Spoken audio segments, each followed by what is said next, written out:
it does. Well, your initial claim that atheists are somehow taking it easy on Islam, I find is absolute utter nonsense, because we're all. Not only has it not been the case from any prominent outspoken atheist, from Pat Condell right all through Dawkins and the rest of them down, directly attacking Islam, and Sam Harris doing it just the other day, but it's gotten so prominent that Ray Comfort, who once upon a time used to say, hey, you guys are afraid to go after Islam, is now posting on his blog saying, hey, I wish you atheists would stop going after Islam because it's dangerous. So I don't accept the premise that atheists are somehow soft on Islam. And if your reason for that is because of positions regarding the mosque, then you've missed the point entirely, because the mosque has nothing to do with our position on Islam. Yeah, the discussion that we were having on the nonprofits, it's a matter of law. The discussion that we were having on the nonprofits regarding the Park 51 construction had to do with the constitutional rights of this particular group of American Muslims. It had nothing to do with our agreement or disagreement or our liking or disliking of Islam as a religion. But nothing would whatsoever. you speak out if Fred Phelps wanted to build a chapel near where Matthew Shepard was killed? No. No. You wouldn't call him a jerk for a jerk? A jerk. I'd call him a jerk, but I won't say, and because I think he is a jerk, he can't be allowed to build his building. No, he's allowed to, you see, there's a lot of liberals who don't want to believe that Muslim leaders can have an agenda too.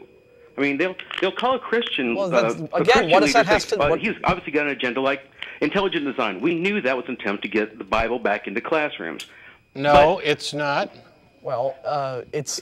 See, you're extending and overgeneralizing. First of all, the people who are building the mosque are not necessarily the same people that you would identify with an agenda that relates to 9/11. They're just not. And so by conflating the two, and then you shift to Fred Phelps, well, that is the individual with an agenda. That's why I said your analogy doesn't work. In one case, Lee, we have a person who is demonstrably trying to make a statement, and in the other case, we have people who are trying to build a civic center. Well, even the supporters call it a mosque. I've seen the 60-minute episode. I don't give a rat's ass if it was a mosque. It can be a mosque. It can be a mosque. Yeah. And Imam Rauf still calls it. He calls it Cordoba House. He doesn't call it Park 51. Well, I don't care. Again, what does it matter? But there's people are still defending it. Because you should be defended. Right. They have the right to build it. They have the right to build it, but is it okay? So it's impossible that Muslims. Are you aware? Are you aware that there are mosques closer to Ground Zero currently? I know there's one 4 blocks away. So what is the objection? Because whether it's a mosque or community center, it is farther away than one is nearer. Well, I'm just saying that if I still make the Fred Phelps analogy because it's an in-your-face. We know it's an in-your-face. You make the Fred Phelps analogy because it seems to support your point, which is fatuous. Yeah, I mean, we don't know that it is an in-your-face. You assume that it is an in-your-face. I will tell you all day long. We don't know Fred Phelps will be doing it as an in-your-face. We don't know he'd be doing it, but your analogy sets it up that he would be. Yeah, you can't be that dumb about that. The assumption that we'd have to be dumb to not see through his agenda. But I tell you what, I'm almost not dumb enough. I'm almost so that I never mind. Go ahead. Again, you are making an assumption about the motives behind building the Cordoba House / Park 51 / whatever the hell. Right. Fred Phelps wanted to build the chapel. I also say, my God, Lee, I swear I'm going to hang up. Dude, screw I'm Fred going to hang up in a Phelps. second. Okay, screw Phelps. He's got nothing to do with this discussion. We're talking about this particular construction. It does illustrate where no, it doesn't illustrate anything. You're on hold. It illustrates the fact that you are making a false analogy in order to make a point, claiming that there is a motive behind the Park 51 construction that is intentionally confrontational and anti-American and designed to be a form of, political provocation.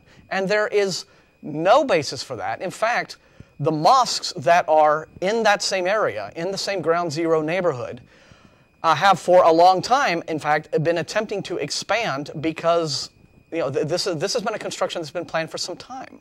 So there's no basis. This is the same question that was asked to me of someone on Facebook when we were having this whole discussion, when this was a big controversy back in the summer. They said, well, would you be happy if, first off, I'm not happy with the construction of churches or mosques or anything. I don't generally support religion as on principle. But, they said, well, how would you feel if a church decided to build in a lot that was right next to an abortion clinic that had been bombed? And I would say, my answer was the same with Part 50. How I feel about it is irrelevant. If that is a church that owns that land as private U.S. citizens, they've got the right to build on it. Now, if it happens to be located next to this event, does that prove that these same people, you know, you're making a composition fallacy. There's a guilt by association fallacy where because one group of Muslims did a thing for a specific set of political reasons, every other Muslim bears guilt, collective guilt for that crime. That is what is behind the objections to the construction of Part 51. Yeah, if you want to fix your analogy, instead of going with Fred Phelps building up next to Matthew Shepard, pick a random Baptist church and do it. Yeah. So Fred Phelps is special. He's my God, you're being thick. Yeah, I said replace Fred Phelps in your analogy. Hang on, I said replace Fred. Why are you opposed to Fred Phelps though? I mean, he is probably the most outspoken, jerk of the religious right. And does he represent every Baptist alive? No, he doesn't. So if Fred Phelps protested at something, right, and then a week later an entirely different Baptist church came along and said, and there's at a lot 200 yards away from where that protest took place, said, we want to put up a church here. Are you going to be up in arms and say, oh, I see through your agenda. You're one of those sneaky Baptists, just like Mr. Fred Phelps? Well, being a former Baptist, actually, I would say yeah, because they would look. Then you're an idiot. Now, I don't know if you've noticed this, but there is a lot of people who will apologize for the extreme actions of the extremist wing. They'll say, well, yeah, it's wrong that they did that, but you got to understand why they did it, and they'll apologize for it. Now, Imam Rauf, he did say he threatened violence if the Park 51 Cordoba House. No, he never did. No, he didn't. No, he did not. The Islamic world would explode with violence. Now, that's not a threat. That's not a threat. Now suppose. All right. How about you get your news from news sources instead of conspiracy sources? And how about you actually think about this? Because you constructed a horribly flawed analogy, and when we point it out, you just keep coming back to it. And also, your entire point is irrelevant because what we've said, first of all, is that our position on the mosque has nothing to do with, is no relation to our position on Islam. We are actually being objective in our assessment here because I would personally rather never see another church built for the rest of my life, church, civic center, mosque, whatever, for the rest of my life. I'd rather see every penny of that go to people who actually fucking need it. Okay, if I can just make one calm point real quickly. My whole issue is this. If when people act like jerks in the name of religion, it's like when Christians do it, you're more than willing to call them on it.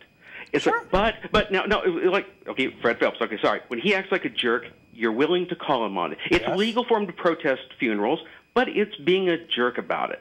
But if Muslims do something, it's always with the best intentions. See, and it's always a good thing. Hang on, let me stop you right there. Let me stop you right there, and You've never criticized. No, that is bullshit. You are so completely. You're done, by the way. What? I'm going to put you on hold so you can hear me ream your ass out because, first of all, I go after Fred Phelps when he's wrong, and I support his ass completely when he's right, like when they slashed his tires and wouldn't replace him the other day. And when Islam and clerics and Muslims go out and do something, I oppose that as well, and I support them when they're right. This is what you don't seem to understand, that I don't care whether or not they were building a mosque or a bomb factory. If it's legal, it's legal. And you go after the illegal things in a different way. And for you to pretend that atheists are somehow taking it easy on Islam, when, for example, Sam Harris just the other day made the brilliant point of saying that we only talk about these things with relation to Islam because there's no Reform Judaism version of Islam, and we don't talk about them with regard to Amish and stuff,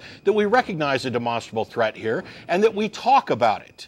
It's just... And here's the distinction that you are deliberately obfuscating, and this is where you are being deliberately dishonest.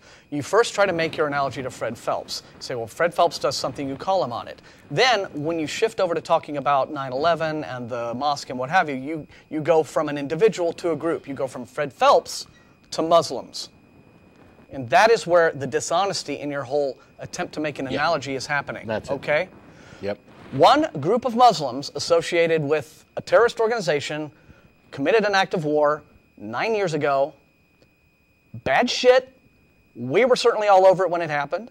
We were very critical, and we have been, if you know anything at all about us, and if you've read the blog, if you've listened to this program, we were coming down on the Taliban and Al-Qaeda and Osama bin Laden and all the rest of it, we were coming down on those guys for all of their crap and their oppression of women and what have you, long before September 11th, 01. The problem here is that you have uncritically accepted claims, and when we don't object to what somebody supposedly said, you think that we're taking it easy on him, when instead we're just not idiotic enough to buy into what we're being fed and go around spreading lies about people. The guy did not threaten violence.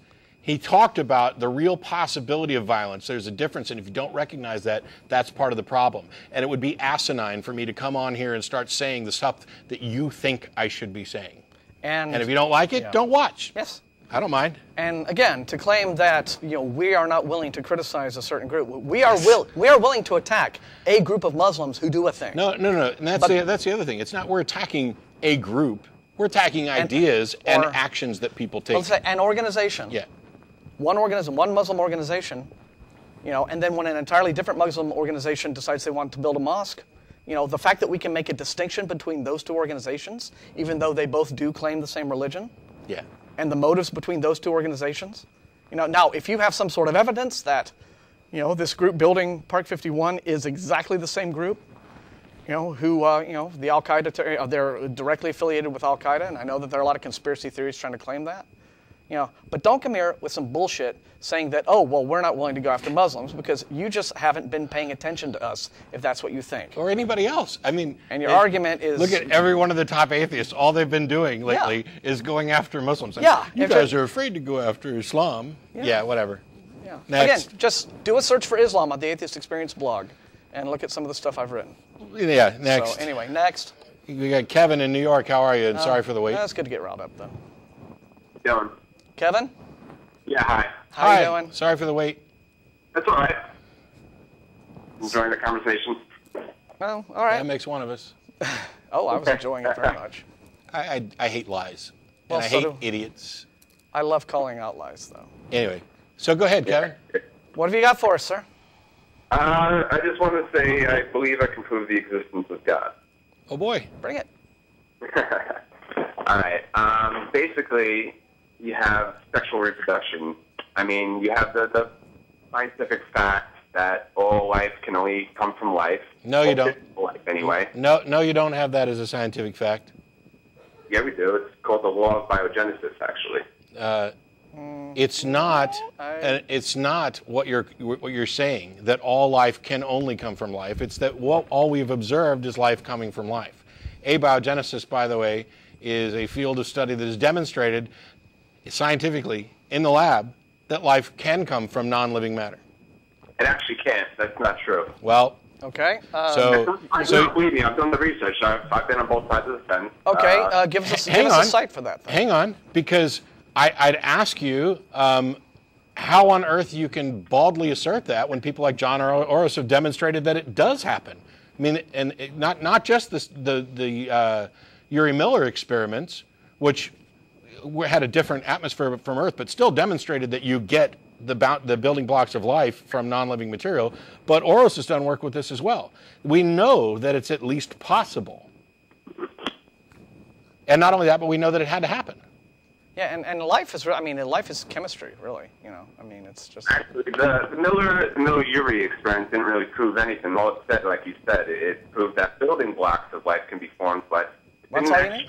That's like saying you got a pile of bricks, and that makes... No, it's not like saying that. No. It's not like we ended up with a bunch of Legos and nobody to put them together. We're talking about self-replicating DNA, or RNA in that case. Yeah. That has never been proven in any lab experiment ever. Okay.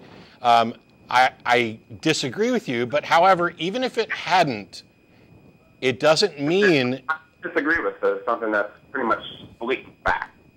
Well, Kevin, again, even if it had never been proven, which is an assertion of yours that I disagree with, it doesn't prove your point.